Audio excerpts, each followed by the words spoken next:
بسم الله الرحمن الرحيم نحمده ونصلي على رسوله الكريم اما بعد حاضرین مجلس، سب سے پہلے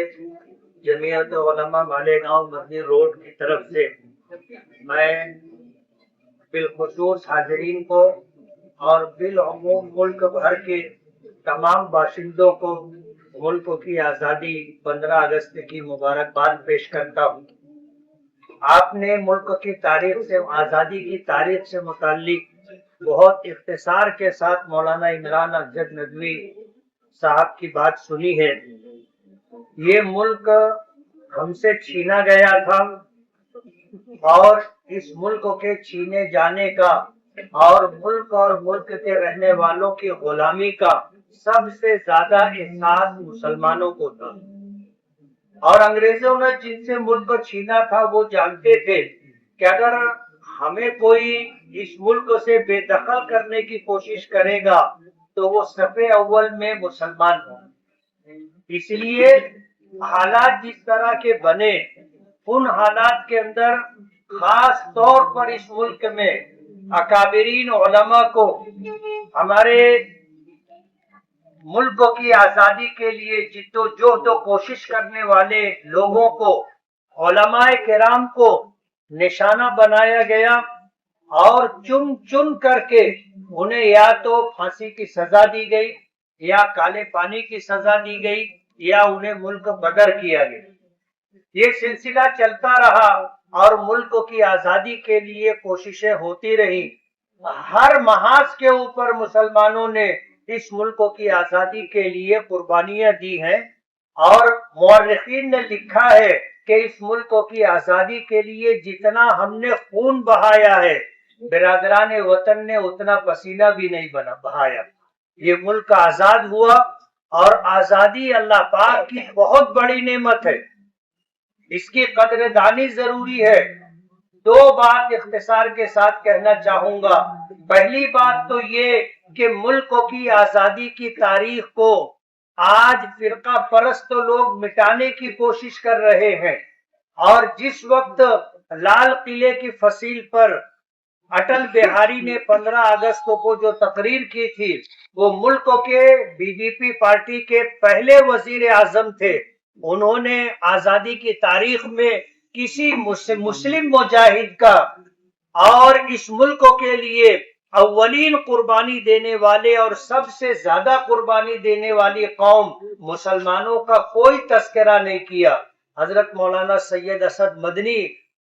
نور اللہ مرقدہ نے اس بات کو محسوس کیا اور ملک بھر کی اپنی تمام جمعیتوں کو اس بات کا پابند کیا کہ 15 اگست کو یاد محبان وطن کے نام سے ہمیں پروگرام کرنا چاہیے، اور ملک کی آزادی کی تاریخ میں ہمارے اکابرین، بزرگان دین، اولیاء کرام اور علماء اور عام مسلمانوں کا جو حصہ اور جو قربانی رہی ہے، اس تاریخ کو اپنی آنے والی نسلوں کو بتانا چاہیے۔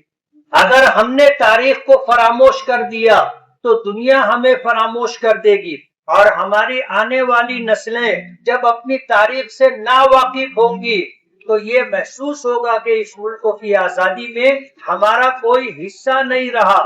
احساس جرم اور خوف کے ساتھ ہماری آنے والی نسلیں زندگی گزاریں گی۔ اس لیے ملک کی آزادی کی تاریخ کو جاننا اور اپنی آنے والی نسلوں کو اس سے واقف کرانا ہماری ذمہ داری ہے۔ دوسرا پیغام میں یہ دینا چاہوں گا کہ ہم مسلمان ہیں، اور جس طرح آپ نے سنا کہ ہم اس ملک کی سرزمین سے بے پناہ محبت کرتے ہیں، لیکن یہ ہمارا عقیدہ ہے کہ ہم اللہ کے علاوہ کسی اور کو معبود نہیں مانتے۔ ہمارے محبوب مختلف ہو سکتے ہیں، لیکن ہمارا معبود صرف ایک اللہ ہے۔ ہم اللہ کے علاوہ نہ کسی کی پرستش کرتے ہیں، نہ کسی کی پوجا کرتے ہیں۔ ہم بھارت کی سرزمین سے ضرور محبت کرتے ہیں، لیکن اسے اپنا خدا نہیں مانتے۔ اس لیے ہمیں اپنی شریعت پر ثابت قدم رہنا ہے، اور ہر حال میں اللہ اس کے رسول کے احکامات کی تابع داری اور فرما برداری کرنی ہے۔ جب تک ہم میں اللہ کا دین رہے گا اللہ کی مدد ہمارے ساتھ رہے گی اور دنیا کی کوئی طاقت ہمیں زیر نہیں کر سکے گی. اور اگر اللہ کا دین ہماری زندگیوں سے نکل گیا تو ہمارے ساتھ اللہ کی مدد نہیں ہوگی اور پھر ہماری حیثیت اس ملک میں ایسی ہوگی جیسے سیلاب کے پانی کے اوپر خس و خاشاک کی ہوتی ہے جس کی کوئی حیثیت نہیں ہوتی. اس ملک میں اگر ہم دین سے آزاد ہو کر دین سے بے بہرا ہو کر ہم لوگ اگر زندگی گزاریں گے اللہ اس کے رسول کی فرما برداری سے روگردانی کریں گے تو ہماری کوئی حیثیت ختم نہیں ہوگی اور ہوگا یہ کہ پھر ہماری ہوا اکھڑ جائے گی اور پھر ہر ایرا غیرہ آ کر کے ہمیں ٹارگٹ کرے گا نشانہ بنائے گا اور ہمیں غلامی کی طرح زندگی گزارنی پڑے گی. اس لیے اپنی تاریخ سے واقف ہونا اور اپنے دین سے کامل وابستگی ضروری ہے. میں پھر آپ حضرات کو جمعیت علماء مالیگاؤں مدنی روڈ کی طرف سے ملک کی آزادی کی 80ویں سالگرہ پر دل کی گہرائی سے مبارکباد پیش کرتا ہوں اور یہ امید کرتا ہوں کہ ان دونوں پیغامات کو آپ قبول کریں گے اس پر عمل کریں گے اور اسی کے ساتھ زندگی گزاریں گے. بہت بہت شکریہ.